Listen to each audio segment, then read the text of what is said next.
ಯೇಸು ಕ್ರಿಸ್ತನ ಸುಮಧುರವಾದ ನಾಮದಲ್ಲಿ ಈ ಹೊಸ ವರ್ಷ 2026ನೇ ಇಸವಿಯಲ್ಲಿ ನಿಮ್ಮನ್ನು ವಂದಿಸುತ್ತೇನೆ.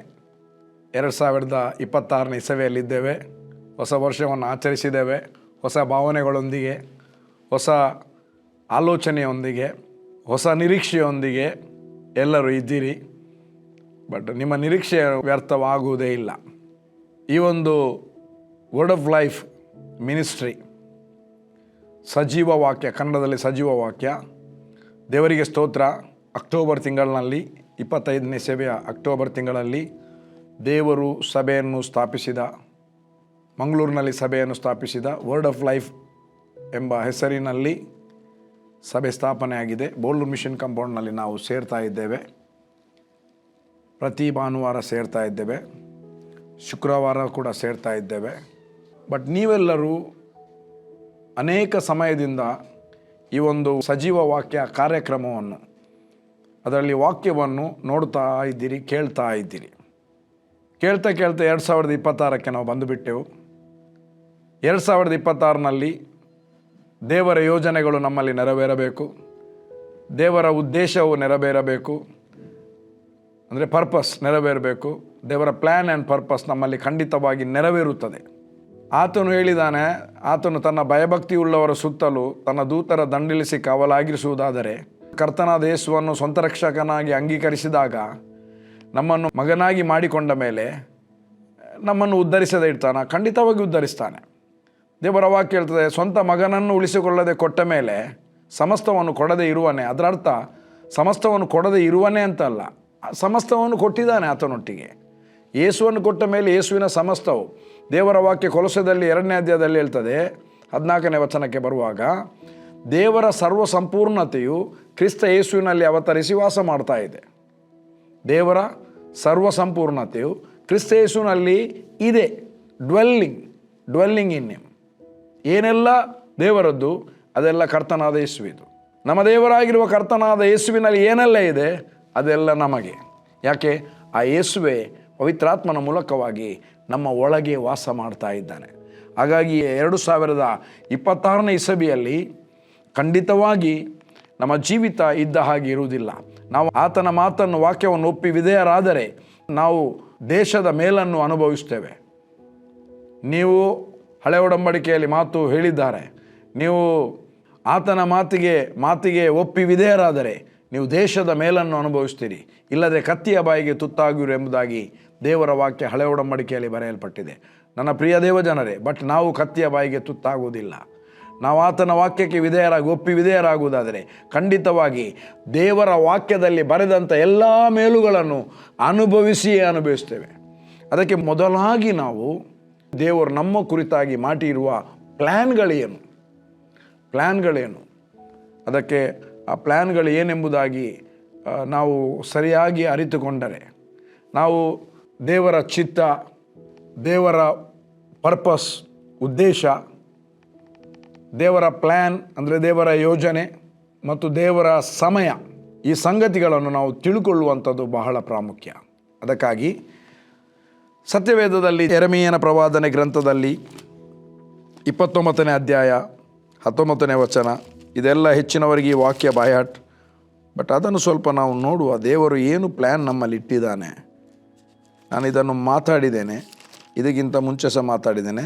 ಇವತ್ತು ಹೊಸ ವರ್ಷದಲ್ಲಿ ಸ್ವಲ್ಪ ಇದನ್ನು ನಾವು ಸ್ಟಡಿ ಮಾಡುವ, ಏನು ಪ್ಲ್ಯಾನ್ ದೇವರು ಇಟ್ಟಿದ್ದಾನೆ. 29ನೇ ಅಧ್ಯಾಯ 11ನೇ ವಚನ, ಇವರಿಗೆ ಗತಿಯಾಗಲಿ, ನಿರೀಕ್ಷೆ ಇರಲಿ ಎಂದು ನಾನು ನಿಮ್ಮ ವಿಷಯದಲ್ಲಿ ಮಾಡಿಕೊಳ್ಳುತ್ತಿರುವ ಆಲೋಚನೆಗಳನ್ನು ನಾನೇ ಬಲ್ಲೆನು. ಇವರಿಗೆ ಗತಿಯಾಗಲಿ, ನಿರೀಕ್ಷೆ ಇರಲಿ ಎಂದು ನಾನು ನಿಮ್ಮ ವಿಷಯದಲ್ಲಿ, ದೇವರು ನಮ್ಮ ತಂದೆ ನಮ್ಮ ವಿಷಯದಲ್ಲಿ ಮಾಡಿಕೊಳ್ಳುತ್ತಿರುವ ಆಲೋಚನೆಯನ್ನು ನಾನೇ ಬಲ್ಲೆನು. ಆತನು ಬಲ್ಲ ದೇವರು ಏನೆಲ್ಲ ನಮ್ಮ ವಿಷಯದಲ್ಲಿ ಆಲೋಚನೆ ಮಾಡಿದ್ದಾನೆ, ಏನೆಲ್ಲ ಪ್ಲ್ಯಾನ್ ಮಾಡಿದ್ದಾನೆ. ಆ ಪ್ಲ್ಯಾನ್ ಮಾಡಿರುವ ಉದ್ದೇಶ ಏನು, ಯಾವ ಉದ್ದೇಶಕ್ಕೋಸ್ಕರ ಆ ಯೋಜನೆಯನ್ನು ನಮ್ಮ ವಿಷಯವಾಗಿ ಮಾಡಿದ್ದಾನೆ, ಇದನ್ನು ದೇವರಿಗೆ ಗೊತ್ತು. ಈಗ ನಮಗೆ ಅರ್ಥ ಆಗಬೇಕಾದ್ರೆ, ಸ್ವಾಮಿ ನನ್ನ ವಿಷಯದಲ್ಲಿ ಏನು ಮಾಡಿದ್ದೀರಿ ಎಂಬುದಾಗಿ ಗೊತ್ತಾಗಲಿಕ್ಕೆ ಕಣಿ ಕೇಳುವವರ ಹತ್ರ ಹೋಗುವುದಲ್ಲ, ಪ್ರವಾದಿಗಳ ಹಿಂದೆ ಓಡುವುದಲ್ಲ. ದೇವರು ನನ್ನ ವಿಷಯವಾಗಿ ಏನು ಹೇಳ್ತಾನೆ, ನಾವು ಕೂತ್ಕೊಂಡು, ನಾವು ಆತನ ಮಕ್ಕಳು, ನಾವೇ ಕೂತ್ಕೊಂಡು ಪ್ರಾರ್ಥನೆಯಲ್ಲಿ ಕೂತ್ಕೊಂಡು ದೇವರ ವಾಕ್ಯವನ್ನು ಓದಿದರೆ ದೇವರು ನಮ್ಮೊಂದಿಗೆ ನಮಗೆ ಆತನ ಯೋಜನೆಯನ್ನು ತನ್ನ ವಾಕ್ಯದ ಮೂಲಕ ಪ್ರಕಟಿಸ್ತಾನೆ. ಸಭೆಗೆ ಹೋಗುವುದಾದರೆ ಸಭೆಯಲ್ಲಿ ಬರುವ ಸಂದೇಶದ ಮೂಲಕ ನಮಗೆ ಆತನ ಯೋಜನೆಯನ್ನು ಪ್ರಕಟಿಸ್ತಾನೆ. ದೇವರಿಂದ ಕೇಳಿ ಮಾತನಾಡುವ ಸೇವಕ ಆ ಸಭೆಯಲ್ಲಿರುವುದಾದರೆ, ದೇವರು ನೇಮಿಸಲ್ಪಟ್ಟಿರುವ ಸೇವಕ, ದೇವರಿಂದ ಕೇಳಿ ಮಾತನಾಡುವ ಸೇವಕ, ದೇವರು ಕರೆದಂಥ ಸೇವಕ ಆ ಸಭೆಯಲ್ಲಿರುವುದಾದರೆ ಆತನು ದೇವರಿಂದ ಕೇಳಿ ಮಾತಾಡ್ತಾನೆ. ನಿಮಗೆ ದೇವರು ಆತನ ಮೂಲಕ ನಿಮ್ಮ ವಿಷಯವಾಗಿ ಮಾಡಿರುವ ಆಲೋಚನೆಗಳನ್ನು ಅಥವಾ ಯೋಜನೆಗಳನ್ನು ಪ್ರಕಟಿಸುತ್ತಾನೆ. ಯಾವಾಗ ನಮಗೆ ಆತನೇ ಬಲ್ಲ, ದೇವರಿಗೆ ಗೊತ್ತು, ನಾನೇ ಬಲ್ಲೆನು ಅಂದರೆ ನನಗೆ ಮಾತ್ರ ಗೊತ್ತು ಅಂತ, ನನಗೆ ಮಾತ್ರ ಗೊತ್ತು. ಈಗ ನಮಗೆ ಗೊತ್ತಾಗಬೇಕಾದ್ರೆ ಯಾರ ಹತ್ರ ಕೇಳಬೇಕು? ದೇವರ ಹತ್ರ ಕೇಳಬೇಕು. ಆತನ ಯೋಜನೆಗಳು ಎಲ್ಲಿ ಬರೆಯಲ್ಪಟ್ಟಿದೆ? ಸತ್ಯವೇದದಲ್ಲಿ ಬರೆಯಲ್ಪಟ್ಟಿದೆ. ಅದನ್ನು ಓದುವಾಗ ದೇವರು ನಮ್ಮ ವಿಷಯವಾಗಿ ಮಾಡಿಕೊಂಡಿರುವ ಆಲೋಚನೆಗಳನ್ನು ನಮಗೆ ಕ್ಲಿಯರ್ ಆಗಿ ಅಂಡರ್ಸ್ಟ್ಯಾಂಡ್ ಆಗ್ತದೆ. ಯಾವಾಗ ದೇವರು ನಮ್ಮ ವಿಷಯದಲ್ಲಿ ನೋಡಿ, ಭಾರತ ಸರ್ಕಾರ ಮೊದಲು ಪ್ರಾರಂಭದಲ್ಲಿ ಪಂಚವಾರ್ಷಿಕ ಯೋಜನೆ ಮಾಡಿ 5 ವರ್ಷಕ್ಕೆ ಯೋಜನೆ ಮಾಡಿ ಅದಕ್ಕೆ ಫಂಡನ್ನು ಮೀಸಲಿಟ್ಟಿತ್ತು. ಪ್ರತಿ ವರ್ಷ ಇಷ್ಟೆಷ್ಟು ಸಾವಿರ ಕೋಟಿಯನ್ನು ಮೀಸಲಿಟ್ಟಿತ್ತು. ಹಾಗಾಗಿ ಭಾರತ ದೇಶ ಬಹಳ ಎಲ್ಲಿ ಏರ್ಪೋರ್ಟ್ ಮಾಡಬೇಕು, ಎಲ್ಲಿ ರೈಲ್ವೆ ಸ್ಟೇಷನ್ ಮಾಡಬೇಕು, ಎಲ್ಲಿ ಹಾರ್ಬರ್ ಮಾಡಬೇಕು, ಎಷ್ಟು ಹಡಗನ್ನು ಮಾಡಬೇಕು, ಎಷ್ಟು ಯುದ್ಧ ನೌಕೆಗಳನ್ನು ಮಾಡಬೇಕು, ಎಲ್ಲ ಯೋಜನೆಯನ್ನು ಮಾಡಿತ್ತು. ಇದು ಪಂಚವಾರ್ಷಿಕ ಯೋಜನೆಯನ್ನು ದೇವರು ಮಾಡಲಿಲ್ಲ. ದೇವರು ನಮ್ಮ ವಿಷಯವಾಗಿ ಎಟರ್ನಲ್ ಯೋಜನೆ ಮಾಡಿದ್ದಾನೆ, ನಿತ್ಯತ್ವದ ಯೋಜನೆ ಮಾಡಿದ್ದಾನೆ. ಭೂಲೋಕದಲ್ಲಿರುವಾಗ ನಾವು ಹೇಗೆ ಇರಬೇಕು ಅದರ ಯೋಜನೆ. ಆ ದೇವರ ಯೋಜನೆಯಲ್ಲಿಯೇ, ದೇವರ ಉದ್ದೇಶದ ಮೇರೆಗೆ ಸಭೆ ಸ್ಥಾಪನೆ ಆದದ್ದು. ದೇವರ ಯೋಜನೆಯಲ್ಲಿಯೇ ಕರ್ತನಾದ ಯೇಸು ಭೂಲೋಕಕ್ಕೆ ಇಳಿದು ಬಂದದ್ದು. ಅದಕ್ಕೆ ಇಲ್ಲಿ ಹೇಳ್ತದೆ, ಇವರಿಗೆ ಗತಿಯಾಗಲಿ ನಿರೀಕ್ಷೆ ಇರಲೆಂದು ನಾನು ನಿಮ್ಮ ವಿಷಯದಲ್ಲಿ ಮಾಡುವ ಆಲೋಚನೆಗಳು ನಾನೇ ಬಲ್ಲೆನು. ಅವು ಅಹಿತದ ಯೋಚನೆಗಳಲ್ಲ, ಅದು ಹಿತದ ಯೋಚನೆಗಳೇ. ನನ್ನ ಪ್ರಿಯ ದೇವರ ಜನರೇ, ಅದು ಅಹಿತಕರವಾದ ಯೋಚನೆ ಅಲ್ಲ, ನಮ್ಮನ್ನು ಕೊಲ್ಲುವ ಯೋಚನೆ ಅಲ್ಲ, ನಮ್ಮನ್ನು ನಾಶ ಮಾಡುವ ಯೋಚನೆ ಅಲ್ಲ, ನಮ್ಮನ್ನು ನರಕಕ್ಕೆ ದೊಬ್ಬುವ ಯೋಚನೆ ಅಲ್ಲ, ನಮಗೆ ಆಕ್ಸಿಡೆಂಟ್ ಆಗುವಂಥ ಯೋಚನೆ ಅಲ್ಲ, ನಮಗೆ ರೋಗ ಬರುವ ಯೋಚನೆ ಅಲ್ಲ, ನಾವು ನಾಶವಾಗುವ ಯೋಚನೆ ಅಲ್ಲವೇ ಅಲ್ಲ. ನಾವು ನಾಶವಾಗುವುದಾದರೆ ಯಾಕೆ ಯೇಸುವನ್ನು ಕಳಿಸಬೇಕಿತ್ತು? ನಾವು ಪಾಪಿಗಳಾಗಿ ಸಾಯಬೇಕಾದ್ರೆ ಯಾಕೆ ಯೇಸು ನಮ್ಮ ಪಾಪವನ್ನು ಹೊತ್ತುಕೊಳ್ಬೇಕಿತ್ತು? ನಾವು ಬಡವರಾಗಿರಬೇಕಾದ್ರೆ ಯೇಸು, ಐಶ್ವರ್ಯವಂತನಾದ ಯೇಸು ನಮಗೋಸ್ಕರ ಬಡವನಾದನೆಂಬುದಾಗಿ ಫಿಲಿಪ್ಪದಲ್ಲಿ ಬರೆಯಲ್ಪಟ್ಟಿದೆ 4ನೇ ಅಧ್ಯಾಯದಲ್ಲಿ. ಯೇಸು ಕ್ರಿಸ್ತನ ಕೃಪೆಯು ನಿಮಗೆ ಗೊತ್ತಾಯಿತಲ್ಲ, ಆತನ ಐಶ್ವರ್ಯವಂತನಾಗಿದ್ದರು, ನಮ್ಮನ್ನು ಐಶ್ವರ್ಯದಲ್ಲಿ ಸೇರಿಸುವುದಕ್ಕೋಸ್ಕರ ತಾನು ಬಡವನಾದ. ನಾವು ಬಡವರಾಗಿಯೇ ಸಾಯಬೇಕಂತಾದರೆ ಯಾಕೆ ನಾವು ಆ ಯೇಸು ಕ್ರಿಸ್ತನ ಯಾಕೆ ಬರಬೇಕಿತ್ತು? ನಾನು ವಾಕ್ಯವನ್ನು ಮಾತಾಡ್ತಾ ಇದ್ದೇನೆ, ನನ್ನ ಸ್ವಂತ ಆಲೋಚನೆಯನ್ನು ಮಾತಾಡ್ತಾ ಇಲ್ಲ. ಸರಿಯಾಗಿ ಗಮನ ಇಟ್ಟು ಕೇಳಿ, ವಾಕ್ಯವನ್ನು ಮಾತಾಡ್ತಾ ಇದ್ದೇನೆ.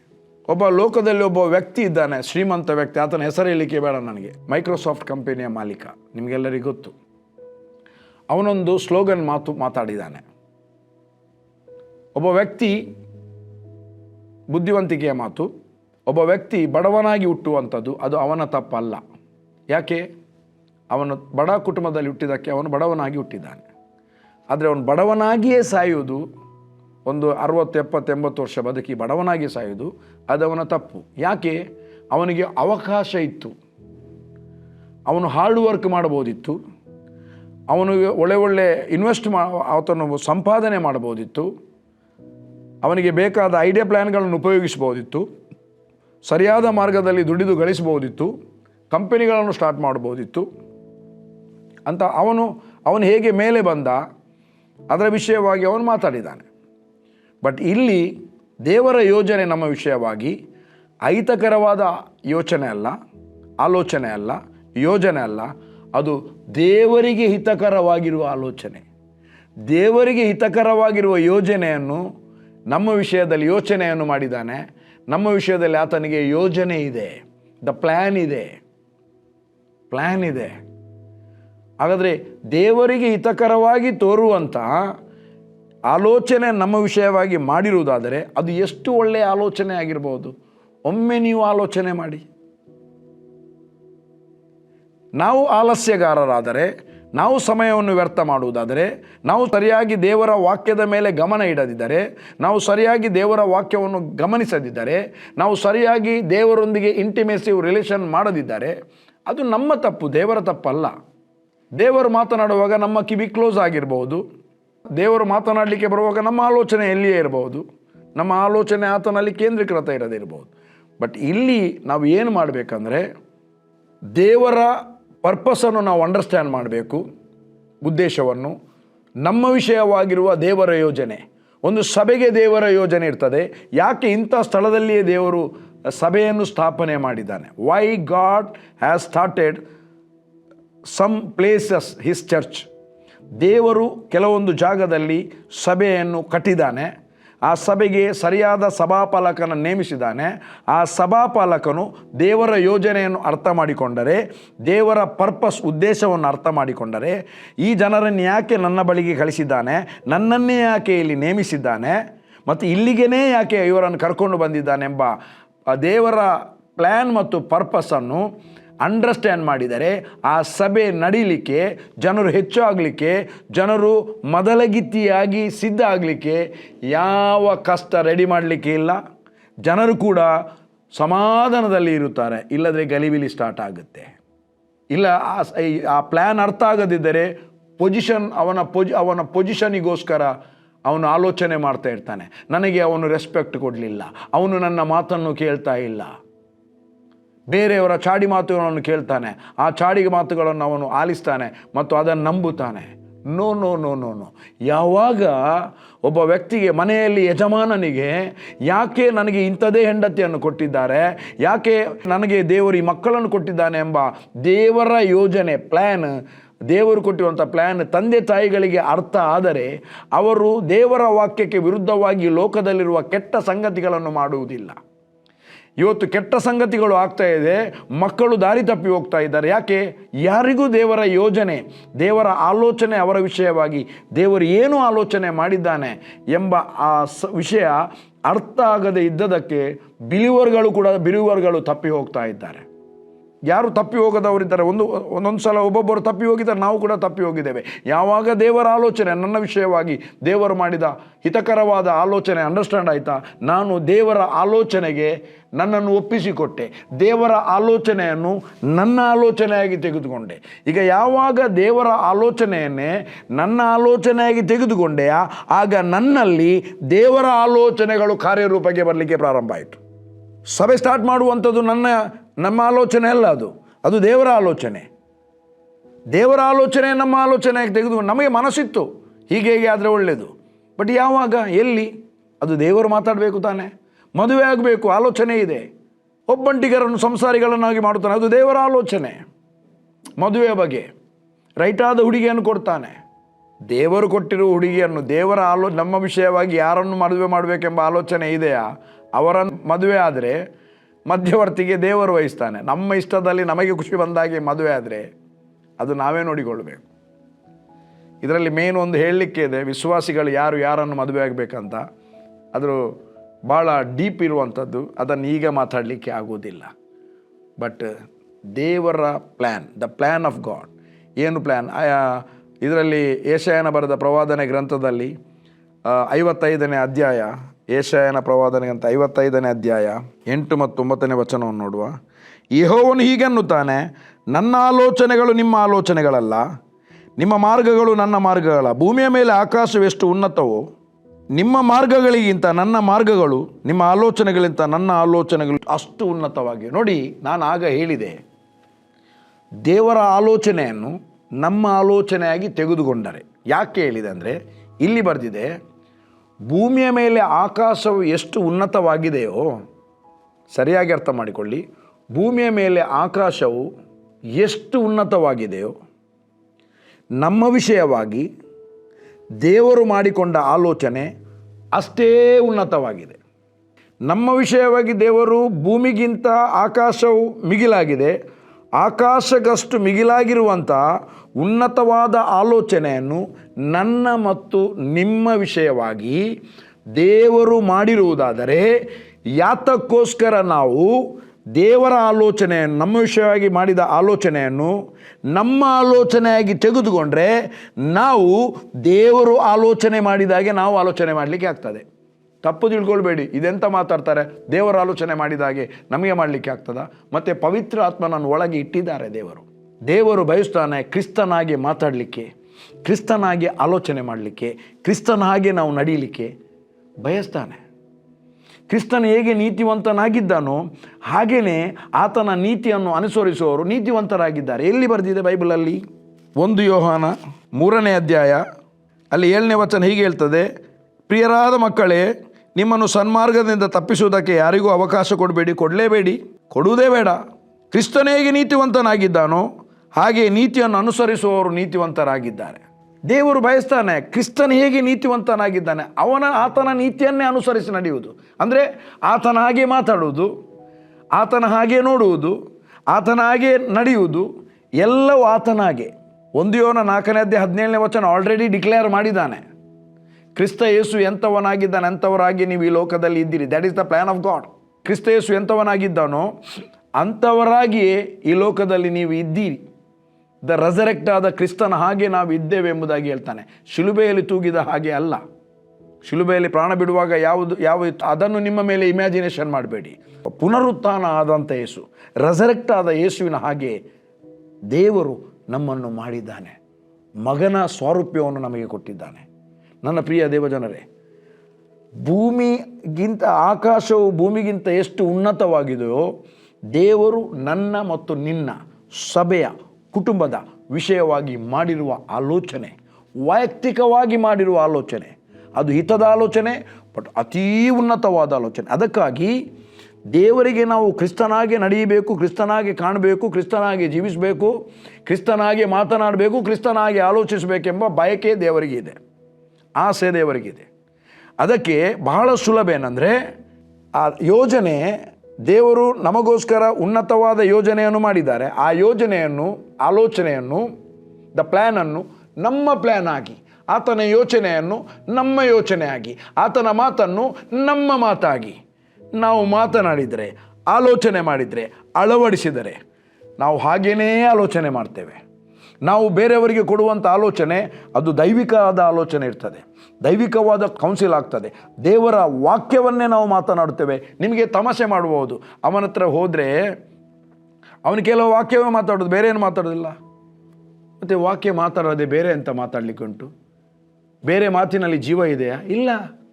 ದೇವರ ವಾಕ್ಯದಲ್ಲಿ ಜೀವ ಇದೆ, ದೇವರ ವಾಕ್ಯದಲ್ಲಿ ಜೀವ ಇದೆ. ಅದನ್ನು ಹೊಂದುವವನಿಗೆ ಜೀವ, ದೇಹಕ್ಕೆಲ್ಲವೇ ಆರೋಗ್ಯ. ಇವನು ಹೇಳ್ತಾನೆ ಜ್ಞಾನೋಕ್ತಿಯಲ್ಲಿ, ಕಂದ ನನ್ನ ಮಾತುಗಳನ್ನು ಲಾಲಿಸು, ಅವುಗಳಿಗೆ ಕಿವಿಗೊಡು, ನಿನ್ನ ಕೊರಳಿಗೆ ಅದನ್ನು ಕಟ್ಟು. ಅವುಗಳನ್ನು ಹೊಂದುವವನಿಗೆ ಅದು ಜೀವ, ದೇಹಕ್ಕೆಲ್ಲ ಆರೋಗ್ಯ. ಇನ್ನೊಂದು ಕಡೆ ಅದು ಎಲುಬಿಗೆ ಸಾರ. ದೇವರ ವಾಕ್ಯ. ಯಾವಾಗ ದೇವರ ವಾಕ್ಯದ ಉತ್ತರವನ್ನು ನಾವು ಕೊಡುತ್ತೇವೆಯಾ, ಯಾವಾಗ ದೇವರ ವಾಕ್ಯದ ಉತ್ತರವನ್ನು ನಾವು ಕೊಡುತ್ತೇವೆಯಾ, ಕೇಳುವವನಿಗೆ ಅದು ಹಿತವನ್ನುಂಟು ಮಾಡುತ್ತದೆ, ಕೇಳುವವನನ್ನು ರಕ್ಷಿಸುತ್ತದೆ.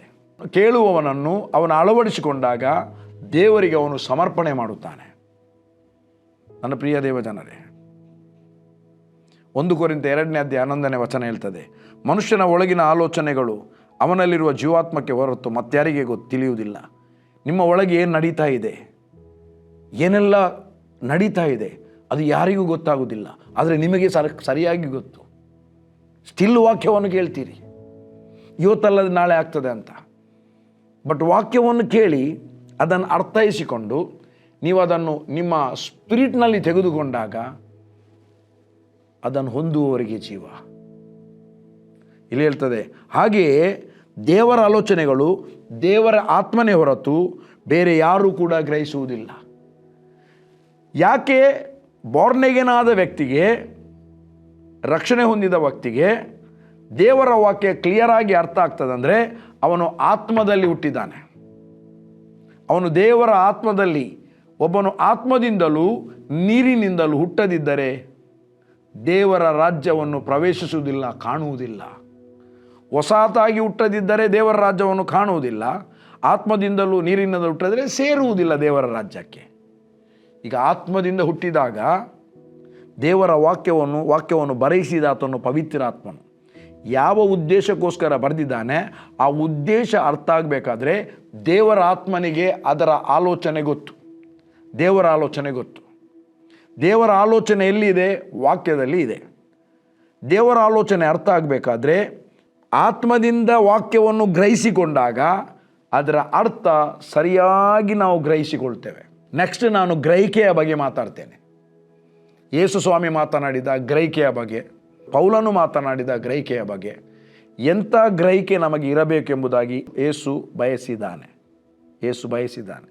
ಆ ಗ್ರಹಿಕೆಯ ಬಗ್ಗೆ ಮಾತಾಡುವ. ನೆಕ್ಸ್ಟ್, ಗ್ರಹಿಕೆ, ಅದರ ಇಂಗ್ಲೀಷ್ನಲ್ಲಿ ಡಿಸರ್ನ್. ನಮ್ಮಲ್ಲಿ discerning of the spirit operate ಆದರೆ, ನಮ್ಮ ಸ್ಪಿರಿಟ್ನಲ್ಲಿ ಡಿಸರ್ನಿಂಗ್ ಆಪ್ರೇಟ್ ಆದರೆ, ನಾವು ಡಿಸರ್ನಿಂಗ್ ಆಪ್ರೇಟ್ ಆದರೆ ಮೋಸ ಹೋಗುವುದಿಲ್ಲ. ಒಬ್ಬ ಪ್ರವಾದಿ ಬಂದು ಅವನು ಮಾತನಾಡುವಾಗ ನಮಗೆ ಡಿಸರ್ನಿಂಗ್ ಆಗ್ತದೆ, ಇವನು ಎಲ್ಲಿಂದ ಕೇಳಿ ಮಾತನಾಡ್ತಾನೆ. ಅದಕ್ಕೆ ಯೇಸು 7ನೇ ಅಧ್ಯಾಯ 17ನೇ ವಚನ ಯೋಹಾನನು ಬರೆದ ಸುವಾರ್ತೆಯಲ್ಲಿ ಹೇಳ್ತಾನೆ, ತಂದೆಯ ಚಿತ್ತವನ್ನು ಮಾಡುವುದಕ್ಕೆ ಯಾರಿಗೆ ಮನಸ್ಸಿದೆಯೋ, ಜಾನ್ 7:17 ನೋಡುವ, ಬೇಕಿದ್ರೆ ಓದುವ. 7:17 ಅದೆಲ್ಲ ಒಳಗೆ ಇರುವಂಥ ವಚನಗಳೇ. ಆತನ ಚಿತ್ತದಂತೆ ನಡೆಯುವುದಕ್ಕೆ ಯಾರಿಗೆ ಮನಸ್ಸುದೆಯೋ ಅವರಿಗೆ ಈ ಬೋಧನೆಯು ದೇವರಿಂದ ಬಂದದ್ದು, ನಾನೇ ಕಲ್ಪಿಸಿ ಹೇಳುವುದೋ ಗೊತ್ತಾಗುವುದು. ಕಲ್ಪಿಸಿ ಹೇಳುವವನು ತನಗೆ ಮಾನ ಬರಬೇಕೆಂದು ಅಪೇಕ್ಷಿಸುತ್ತಾನೆ, ತನ್ನನ್ನು ಕಳಿಸಿದವನಿಗೆ ಮಾನ ಬರಬೇಕೆಂದು ಅಪೇಕ್ಷಿಸುವವನು ಸತ್ಯವಂತನು. ಪ್ರಿಯರೇ, ಹಾಗಾಗಿ ನಾನು ನಿಮ್ಮ ಹತ್ರ ಕೇಳಿಕೊಳ್ಳುವುದೇನೆಂದರೆ, ನಿಮ್ಮ ವಿಷಯವಾಗಿ ದೇವರು ಹಿತಕರವಾದ ಆಲೋಚನೆಯನ್ನು ಮಾಡಿದ್ದಾನೆ. ಆ ಆಲೋಚನೆಯನ್ನು ಬಿಟ್ಟು ಬೇರೆ ಬೇರೆ ಯಾವುದು ಕೆಟ್ಟ ಆಲೋಚನೆಯನ್ನು ತೆಗೆದುಕೊಳ್ಬೇಡಿ. ಕೆಟ್ಟ ಆಲೋಚನೆಗಳು ಬರ್ಬೋದು, ಅದನ್ನು ನೀವು ರಿಜೆಕ್ಟ್ ಮಾಡ್ಬೋದು, ಬಿಸಾಡ್ಬೋದು ಮನಸ್ಸಿನಿಂದ. ಮತ್ತು ದೇವರ ಆಲೋಚನೆಯನ್ನು ನಿಮ್ಮ ಆಲೋಚನೆಯಾಗಿ ತೆಗೆದುಕೊಳ್ಳಿ. ಆಗ ದೇವರ ಆಲೋಚನೆ ನೀವು ನಿಮ್ಮ ಆಲೋಚನೆಯಾಗಿ ತೆಗೆದುಕೊಂಡಾಗ, ನಿಮ್ಮ ಆಲೋಚನೆಯಲ್ಲಿ ಅದನ್ನು ಅಳವಡಿಸುವಾಗ, ದೇವರ ವಾಕ್ಯವೇ ದೇವರ ಆಲೋಚನೆ ಅಲ್ಲ, ನಮಗೆ ಗೊತ್ತಾಗುವುದಿಲ್ಲ. ದೇವರು ಖುದ್ದಾಗಿ ಬಂದು ನಮ್ಮ ಎದುರು ನಿಂತು ಮಾತಾಡ್ತಾ ಇಲ್ಲ, ಮಗನ ಹೀಗೆ ಮಾಡುವಂತ ಆತನು ಹೇಳ್ತಾ ಇಲ್ಲ. ಬಟ್ ಸಭೆಯಾಗಿ ಕೂಡಿ ಬರುವಾಗ ಸಂದೇಶದ ಮೂಲಕ ಮಾತನಾಡ್ತಾನೆ. ವಾಕ್ಯವನ್ನು ಓದುವಾಗ ನಿಮಗೂ ಖುದ್ದಾಗಿ ದೇವರು ಮಾತನಾಡ್ತಾನೆ. ವಾಕ್ಯದ ಮರ್ಮವನ್ನು ಪವಿತ್ರಾತ್ಮ ನಿಮಗೆ ಪ್ರಕಟಿಸ್ತಾನೆ. ಆಗ ನಿಮಗೆ ಬಂದಂಥ ದೇವರ ಆಲೋಚನೆಯನ್ನು ನಿಮ್ಮ ಆಲೋಚನೆಯಾಗಿ ತೆಗೆದುಕೊಂಡಾಗ ನೀವು ಅದೇ ಆಲೋಚನೆಯಲ್ಲಿ ನಡೆಯುತ್ತೀರಿ. ಸೈತಾನನ ಆಲೋಚನೆಯನ್ನು ನಡೆಯುವುದಿಲ್ಲ, ವಕ್ರ ಬುದ್ಧಿಯುಳ್ಳವರ ಮಾರ್ಗದಲ್ಲಿ ನಡೆಯುವುದಿಲ್ಲ, ವಕ್ರ ಬುದ್ಧಿಯುಳ್ಳವರ ಆಲೋಚನೆಯನ್ನು ತೆಗೆದುಕೊಳ್ಳುವುದಿಲ್ಲ. ನೀವು ಇಮ್ಮಿಡಿಯೇಟ್ಲಿ ದೇವರ ಆಲೋಚನೆ ನಿಮ್ಮ ಆಲೋಚನೆಯಾಗಿ ತೆಗೆದುಕೊಂಡಾಗ ವಕ್ರ ಬುದ್ಧಿಯುಳ್ಳವರ ಮಾತು ಮತ್ತು ರಾಂಗ್ ಪ್ರೊಫೆಟ್, ಫಾಲ್ಸ್ ಪ್ರೊಫೆಟ್ನವರ ಮಾತುಗಳನ್ನು ನೀವು ಅಂಗೀಕರಿಸುವುದಿಲ್ಲ. ನಿಮ್ಮಲ್ಲಿ discerning of the spirit operate ಆಗುತ್ತೆ. ನೀವು ಗುರುತಿಸಿಕೊಳ್ತೀರಿ, ನೀವು ಸೇಫ್ ಆಗಿರ್ತೀರಿ, ನೀವು ಮೋಸ ಹೋಗುವುದಿಲ್ಲ, ನೀವು ಜಯಭರಿತವಾಗಿ ಜೀವಿಸ್ತೀರಿ. ನಿಮ್ಮ ಜೀವಿತ ಇದ್ದಾಗಿ ಇರುವುದಿಲ್ಲ. ದೇವರ ಪ್ಲ್ಯಾನನ್ನು ನಿಮ್ಮ ಪ್ಲ್ಯಾನ್ ಆಗಿ ತೆಗೆದುಕೊಂಡ್ರೆ. ಅದಕ್ಕಾಗಿ ನಾನು ನಿಮ್ಮಲ್ಲಿ ಕೇಳಿಕೊಳ್ಳುವುದೇನೆಂದರೆ, ದೇವರ ವಾಕ್ಯವನ್ನು ಚೆನ್ನಾಗಿ, ಈ ವರ್ಷ ಪ್ರಾರಂಭದ ತಿಂಗಳಲ್ಲಿ ಇದ್ದೇವೆ. ಸೊ ನಾವೇನು ಮಾಡಬೇಕಂದ್ರೆ, ನನ್ನ ಪ್ರಿಯ ದೇವಜನರೇ, ಇವತ್ತಿನಿಂದಲೇ ಒಂದು ದಿನಕ್ಕೆ 5 ಅಧ್ಯಾಯ ಆದರೂ ಓದಿ ಹೊಸ ಒಡಂಬಡಿಕೆಯಲ್ಲಿ. ಮತ್ತು ಬೆಳಿಗ್ಗೆ ಹಳೆ ಒಡಂಬಡಿಕೆ, ರಾತ್ರಿಗೆ ಹೊಸ ಒಡಂಬಡಿಕೆ ತಪ್ಪದೇ ಓದಿ. ಮಿನಿಮಮ್ 5 ಅಧ್ಯಾಯಗಳನ್ನು ಓದಿ. 5 ಅಧ್ಯಾಯ, ದಿನಕ್ಕೆ 5 ಅಧ್ಯಾಯ ಹೊಸ ಒಡಂಬಡಿಕೆಯಲ್ಲಿ. ಮತ್ತು ಎವ್ರಿಡೇ ಒಂದು ಜ್ಞಾನೋಕ್ತಿ ಓದಿ. 30 ತಾರೀಕು ಬರುವಾಗ ಕೊನೆಯ ದಿವಸ 2 ಅಧ್ಯಾಯ ಓದಿ. ಆಗ ಅದರಲ್ಲಿ 31 ಅಧ್ಯಾಯಗಳಿದೆ ಜ್ಞಾನೋಕ್ತಿಯಲ್ಲಿ. ಸೊ ಓದಿ. ಆವಾಗ ನಿಮಗೆ ದೇವರ ಯೋಜನೆ, ನಿಮ್ಮ ವಿಷಯವಾಗಿ ದೇವರು ಮಾಡಿದ ಆಲೋಚನೆ ಸರಿಯಾಗಿ ಅರ್ಥ ಆಗ್ತದೆ. ಕಮಾನ್, ನಾವು ಪ್ರಾರ್ಥನೆ ಮಾಡುವ. ತಂದೆಯಾದ ದೇವರೇ, ನೀನು ನಮ್ಮ ಕುರಿತಾಗಿ ಮಾಡಿರುವ ಆಲೋಚನೆಗಳು ಅದು ಹಿತಕರವಾದ ಆಲೋಚನೆಗಳು. ಭೂಮಿಯ ಮೇಲೆ ಆಕಾಶವು ಎಷ್ಟು ಉನ್ನತವೋ, ನೀನು ನಮ್ಮ ವಿಷಯದಲ್ಲಿ ಮಾಡಿರುವ ಆಲೋಚನೆ ಅದು ಅಷ್ಟು ಉನ್ನತವಾಗಿದೆ. ಅಷ್ಟು ಉನ್ನತವಾಗಿರುವ ಆಲೋಚನೆಯನ್ನು ಯಾರು ಕೂಡ ನೆಗ್ಲಿಜೆನ್ಸ್ ಮಾಡದೆ ಸ್ವಾಮಿ, ಕೇವಲವಾಗಿ ತೆಗೆದುಕೊಳ್ಳದೆ ಸ್ವಾಮಿ, ಇವತ್ತು ನಾವು ನೋಡ್ತಾ ಇದ್ದೇವೆ, ನಿನಗಿಂತ ಜನರನ್ನೇ ಸೆಲೆಬ್ರಿಟಿ ಮಾಡ್ತಾ ಇದ್ದಾರೆ. ಅಂಥದ್ದು ನಡೆಯಬಾರದು. ಜನರು ಯಾರಿಗೂ ಮೋಸ ಹೋಗಬಾರ್ದು. ಹಾಗಾಗಿ ನಿನ್ನ ಮೇಲೆ ಪೂರ್ಣ ಭರವಸೆ, ನಿನ್ನ ಮಾತಿನ ಮೇಲೆ ಪೂರ್ಣ ಭರವಸೆ, ನಿನ್ನ ವಾಕ್ಯದ ಮೇಲೆ ಪೂರ್ಣ ಭರವಸೆ, ನಿನ್ನ ವಾಕ್ಯವನ್ನು ಓದುವಂಥ ಒಂದು ತೀರ್ಮಾನ, ನಿನ್ನ ವಾಕ್ಯವನ್ನು ಧ್ಯಾನ ಮಾಡುವಂಥ ತೀರ್ಮಾನದೊಡನೆ ಈ ಹೊಸ ವರ್ಷದಲ್ಲಿ 2026ನೇ ಇಸಬೆಯಲ್ಲಿ ನಡೆಸಲ್ಪಡಲಿ ಎಂಬುದಾಗಿ ಪ್ರಾರ್ಥಿಸ್ತೇನೆ. ಯಾರು ಕೂಡ ಯಾರಿಗೂ ಮೋಸ ಹೋಗದೆ ಎಲ್ಲರೂ ಕ್ರಿಸ್ತನಲ್ಲಿ ಪ್ರೊಟೆಕ್ಟ್ ಆಗಿರಲಿ, ಪವಿತ್ರಾತ್ಮನ ಮೂಲಕವಾಗಿ ಪ್ರೊಟೆಕ್ಟ್ ಆಗಿರಲಿ, ನಿನ್ನ ವಾಕ್ಯವನ್ನು ಸರಿಯಾಗಿ ಡಿಸರ್ನ್ ಮಾಡಲಿ, ವಿವೇಚಿಸಲಿ ಎಂಬುದಾಗಿ ಪ್ರಾರ್ಥಿಸ್ತೇನೆ. ಎಲ್ಲರೂ ಸಮೃದ್ಧಿಯಲ್ಲಿ ನಡೆಸಲ್ಪಡಲಿ. ಈ ಹೊಸ ವರ್ಷ ಬ್ರೇಕ್ ಥ್ರೂ ಎಲ್ಲರ ಜೀವಿತದಲ್ಲಿ ಉಂಟಾಗಲಿ. Thank you daddy, love you. ಎಲ್ಲ ಜನರಿಗಾಗಿ ಸ್ತೋತ್ರ. ವಾಕ್ಯವನ್ನು ಕೇಳಿದವರಿಗಾಗಿ ನಾನು ಪ್ರಾರ್ಥಿಸುತ್ತೇನೆ. ತಂದೆಯ ಘನವುಳ್ಳ ನಾಮಕ್ಕೆ ಸ್ತೋತ್ರ. ಯೇಸುವಿನ ನಾಮದಲ್ಲಿ ತಂದೆಯೇ, ಆಮೆನ್, ಆಮೆನ್, ಆಮೆನ್.